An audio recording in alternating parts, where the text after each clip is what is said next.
Grief comes in many forms, shapes, and sizes.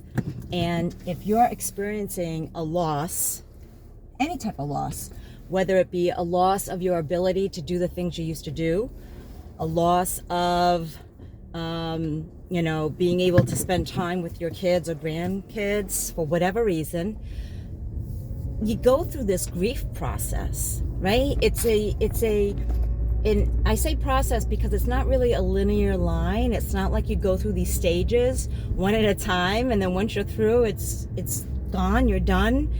It's a process because you continuously process and reprocess, and each time you do, it gets a little bit easier and better.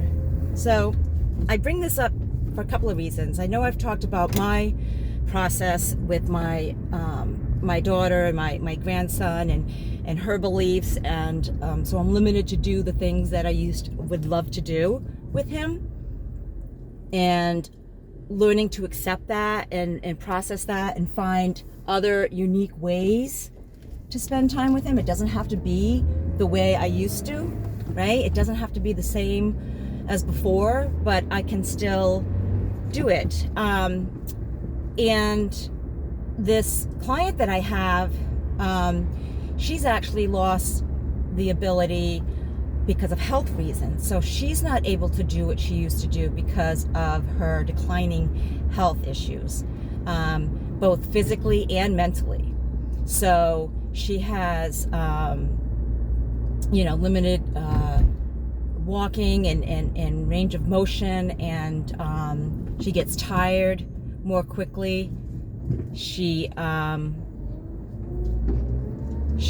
brain fog and memory loss, and all this is going on. And on top of that, she used to be the breadwinner in the family, so she used to bring home, the main source of the income.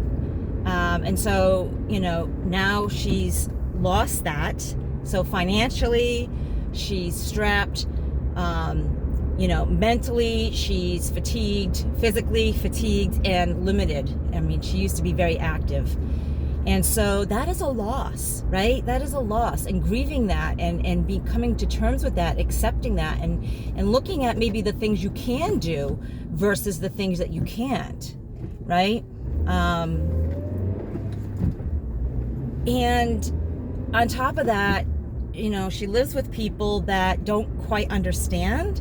And so they expect her, or are used to, let's put it that way, they're used to her doing these things. And so it's strange to them that now it's left to them to do it.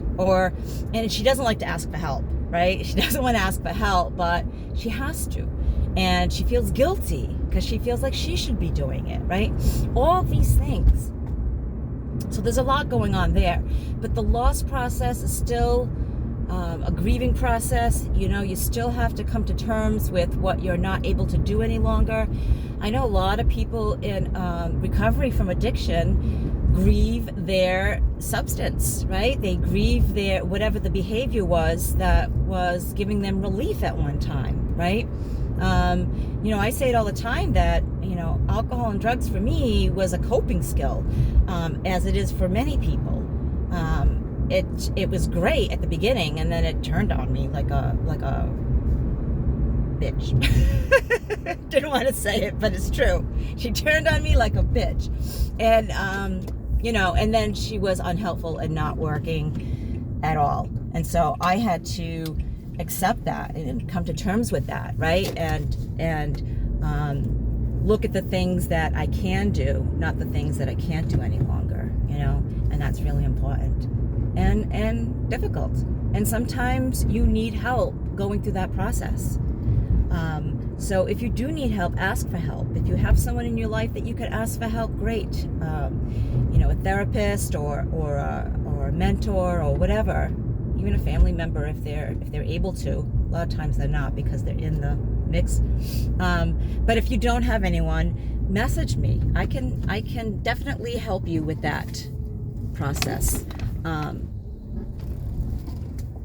If not myself, I have resources that can connect you to whatever it is that you need.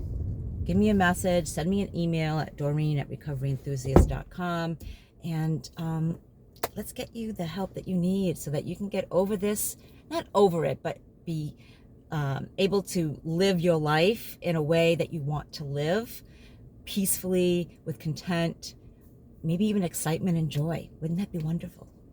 Maybe even enthusiasm.